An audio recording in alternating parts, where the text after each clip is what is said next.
বাংলাদেশের অর্থনীতি যে অবস্থায় এই সরকার পেয়েছে, এখানে আমরা ফায়ার ফাইটিং করতেছি। বাংলাদেশের তহবিল, সরকারি তহবিলকে এটা থেকে রক্তক্ষরণ হচ্ছে। বিএনপির ম্যানিফেস্টোর সাথে রেডিনেস অ্যালাইনমেন্ট হয়ে গেছে। পুরো মরার উপর খাড়ার গা বলে না, এটা এখন জ্বালানি সংকটের মাধ্যমে হয়েছে। বাংলাদেশের এলডিসি গ্রাজুয়েশনের জন্য একেবারে তৈরি না। পরিষ্কারভাবে বলতে হবে এই কথাটা। বাংলাদেশের অর্থনীতি যে অবস্থায় এই সরকার পেয়েছে, এখানে আমরা ফায়ার ফাইটিং করতেছি প্রত্যেক দিন। এই ইকোনমিকে স্যালভেজ করার যুদ্ধ চলছে এখন। যেখানে একটা ইকোনমিকে স্যালভেজ করার চেষ্টা করছে, এতে গ্রাজুয়েশন প্রশ্ন তো আসছে না। ইকোনমির সব মানদণ্ড নিম্নগামী আমরা যখন দায়িত্ব নিয়েছি, তো সুতরাং সেখানে তো গ্রাজুয়েশনের প্রশ্ন আসছে না। তার উপরে হচ্ছে বাংলাদেশের এখন মধ্যপ্রাচ্যে যে যুদ্ধ চলছে, এটার ইম্প্যাক্ট অনেক বড়, এবং এটা বাংলাদেশের তহবিল, সরকারি তহবিলকে এটা থেকে রক্তক্ষরণ হচ্ছে। এক কথায় বলতে গেলে রক্তক্ষরণ হচ্ছে। এগুলো আমরা ফায়ার ফাইটিং করতেছি প্রত্যেক দিন।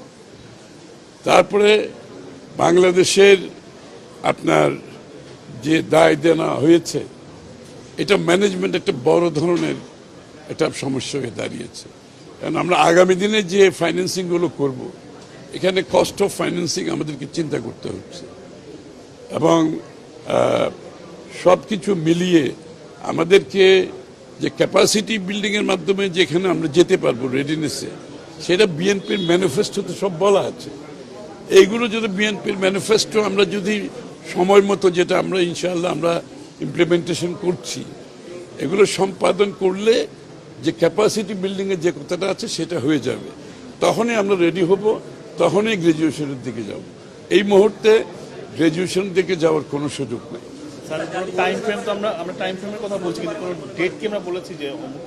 না না, এটা তো আমরা যেহেতু এক্সটেনশন চাচ্ছি, সুতরাং এক্সটেনশন যখন হবে ওই 3 বছরের মধ্যে আমাদের রেডিনেস যে বিষয়গুলো আছে, এগুলো বিএনপির ম্যানিফেস্টোতে সব বলা আছে।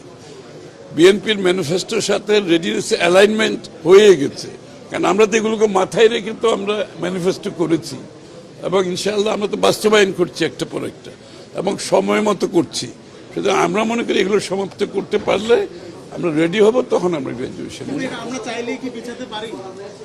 না, এটা তো কাজ চলছে। এটা এখন বর্তমানে যে রিপোর্টিয়ারের রিপোর্টটা যাবে, তারপরে একুশকে যাবে, এটা পরে জেনারেল অ্যাসেম্বলিতে যাবে। তো বাংলাদেশের কেস তো খুবই স্ট্রং, যেগুলো আমি বললাম। এই পরিপ্রেক্ষিতে গ্রাজুয়েশনের কোনো সুযোগ নেই। এই যে সমস্যার কথাগুলো আমি বললাম, এর উপরে মরার উপর খাড়ার গা বলে না, এটা এখন জ্বালানি সংকটের মাধ্যমে হয়েছে। শুধু জ্বালানি সংকটটা না, সমস্ত কমোডিটি, খাদ্যদ্রব্য, পণ্য সব কিছু প্রভাব পাবে। টোটাল সাপ্লাই চেইন ক্ষতিগ্রস্ত হচ্ছে, এবং সব কিছুতে আগামী দিনে দ্রব্যমূল্য বাড়বে, এ ব্যাপারে কোনো সন্দেহ নেই। কারণ সাপ্লাই চেইন যখন ডিসরাপ্টেড হবে, এটা কোনো দেশের আভ্যন্তরীণ বিষয় না, এটা গ্লোবাল বিষয়। আমেরিকাতে তেলের দাম দ্বিগুণ হয়ে গেছে, শ্রীলঙ্কাতে 25% বাড়িয়েছে, আমরা কিন্তু এখনো বাড়াই নাই। কিন্তু এই বিষয়গুলো তো না বাড়িয়ে কতক্ষণ আপনি থাকতে পারবেন।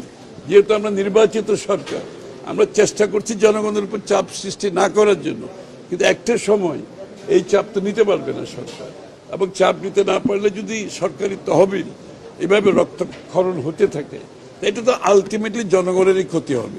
সুতরাং সেই বিষয়ে আমাদেরকে বিবেচনা করতে হবে।